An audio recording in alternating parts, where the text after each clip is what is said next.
మీరు medical coding నేర్చుకోవాలనుకుంటున్నారా? Medical coding అంటే ఏమిటి?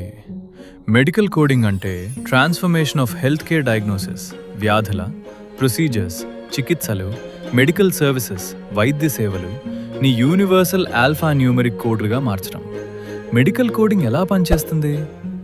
డాక్టర్స్ రోగికి చేసిన చికిత్సను వారి సొంత మాటల్లో రాస్తారు, కానీ ఇన్సూరెన్స్ కంపెనీలకు మరియు ప్రభుత్వానికి అర్థం కావడానికి ఈ సమాచారాన్ని 3 ప్రధాన కోడింగ్ వ్యవస్థల ద్వారా మారుస్తారు. ఐసిడి ఈ రోగ నిర్ధారణలు లేదా వ్యాధుల కోసం వాడే కోడ్స్.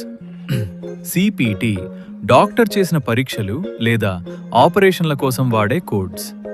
హెచ్సిపిసిఎస్ రోగికి వాడిన మందులు లేదా వైద్య పరికరాల, వీల్చైర్, గ్లూకోమీటర్ కోసం వాడే కోడ్స్. దీని ఇంపార్టెన్స్ ఏమిటి? హాస్పిటల్స్, ఇన్సూరెన్స్ కంపెనీల నుండి సరైన మొత్తంలో డబ్బులు పొందటానికి ఈ కోడ్స్ చాలా ముఖ్యం. రికార్డులు రోగి యొక్క ఆరోగ్య చరిత్రను డిజిటల్ రూపంలో భద్రపరచడానికి ఇది ఉపయోగపడుతుంది. డేటా ఏ ప్రాంతంలో ఏ వ్యాధులు ఎక్కువగా వస్తున్నాయో తెలుసుకోవటానికి ప్రభుత్వానికి ఈ సమాచారం అవసరం. మెడికల్ కోడింగ్ గురించి మరిన్ని విషయాలు తెలుసుకోవటానికి మా పేజీని ఫాలో అవ్వండి.